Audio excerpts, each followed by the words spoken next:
دعاؤں کا مسلسل تمہارے لبوں کی تسبیح بن جانا اللہ تعالیٰ کی طرف سے تمہارے لیے قبولیت کا اشارہ ہے، اور دعا مانگتے رہو، اسے اپنے بندے کے اٹھے ہوئے ہاتھوں کی لاج رکھنا آتا ہے۔ فکر نہ کرو، اللہ پاک ایسا وقت بہت جلد لائے گا جب تم اپنی آنکھوں سے اپنے لیے معجزے ہوتے ہوئے دیکھو گے انشاءاللہ۔ جو کسی کا برا نہیں چاہتے ان کے ساتھ کوئی برا نہیں کر سکتا، یہ اللہ تعالیٰ کا وعدہ ہے۔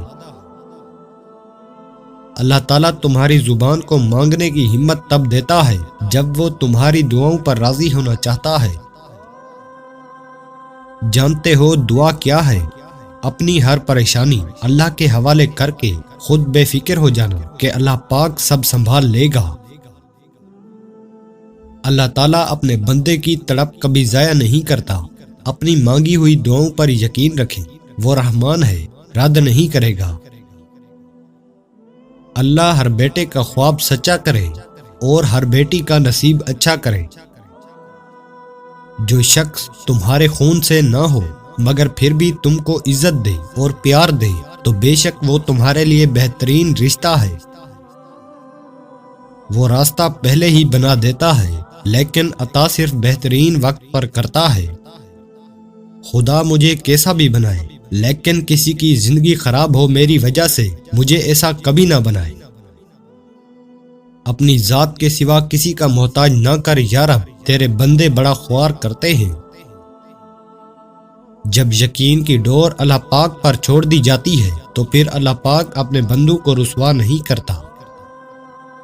پریشان ضرور ہوں میرے مالک، لیکن تیری رحمت سے نا امید نہیں ہوں۔ کون چاہے گا مجھے تیری طرح اے رب، کون ڈالے گا میرے عیبوں پر پردہ بار بار۔ سجدہ چھوٹ جائے تو معافی ممکن ہے، انسانیت دم توڑ گئی تو خدا بھی نہیں ملے گا۔ جب تم بند دروازوں پر راضی رہنا سیکھ لیتے ہو تب اللہ تعالیٰ تمہارے لیے معجزوں کے دروازے کھول دیتا ہے۔ نیت، عمل، ارادے غلط ہو سکتے ہیں لیکن تڑپ ہمیشہ سچی ہوتی ہے۔ تڑپے بغیر کوئی نہیں روتا، بے چین ہوئے بغیر کوئی طلب نہیں کرتا، دعا ہو یا دوا، زخم ملے بغیر کوئی نہیں مانگتا۔ جو سکون اللہ نے سجدے میں رکھا ہے وہ انسان کو دنیا کے کسی بھی کام میں حاصل نہیں ہو سکتا۔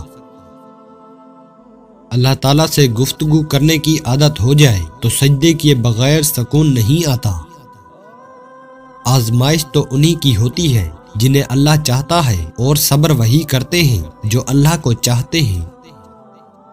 جس نے مقدر لکھا ہے اس کے پاس تقدیر بدلنے کے بھی اختیارات ہیں۔ جتنا تم کر سکتے ہو، جتنا تمہارے اختیار میں ہے اتنا کرو۔ اللہ جل جلالہ سے مانگو، بے حساب مانگو اور پھر بے فکر ہو جاؤ۔ جو کچھ بھی ہوتا ہے اچھے کے لیے ہوتا ہے، لیکن ہم جلد باز انسان جلد از جلد اپنی ہی مرضی کا سب کچھ دیکھنا چاہتے ہیں۔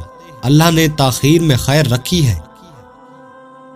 ساری بات دل کی ہوتی ہے، اگر انسان کا دل ہی بھر جائے تو لاکھ چیزیں بھی عطا کر دی جائیں، لبوں پر مسکراہٹوں کے پھول نہیں کھلتے۔ جو لوگوں کا درد محسوس کرتے ہیں وہ کبھی دوسروں کے درد کی وجہ نہیں بنتے۔ جھوٹے انسان کی اونچی آواز سچے انسان کو خاموش کرا دیتی ہے، لیکن سچے انسان کی خاموشی جھوٹے انسان کی بنیاد ہلا دیتی ہے۔ صورتیں کتنی بھی حسین ہوں، سیرتوں کی محتاج ہوتی ہیں۔ کسی کے لیے امید، کسی کے لیے خواہش، کسی کے لیے کھلی کتاب، کسی کے لیے عذاب، تو کسی کے لیے حسن، تو کسی کے لیے حسین، لیکن اصل میں زندگی ایک جاگتا ہوا خواب ہے اور اس کی حقیقت موت ہے۔ اللہ تعالیٰ کے ڈر سے ایک گناہ چھوڑنا لاکھ تہجد و نوافل سے بہتر ہے۔ جس کے لیے اتنا انتظار کر رہے ہو اور وہ تمہارے لیے بہتر نہیں تو اسی کو بہترین بنا کر تم تک پہنچایا جائے گا۔ ایک ہی دعا کا بار بار دل میں خیال آنا بے وجہ تو نہیں، اتنے انتظار کے باوجود بھی دل کا ایک ہی دعا پر اٹک کے رہ جانا بے وجہ تو نہیں۔ وہ کہہ چکا ہے کہ تم چاہ بھی نہیں سکتے جب تک اللہ نہ چاہے، تو پھر مان لو کہ اس نے چاہا ہے ایسا ہونا، تبھی وہ تمہیں یہاں تک لایا ہے۔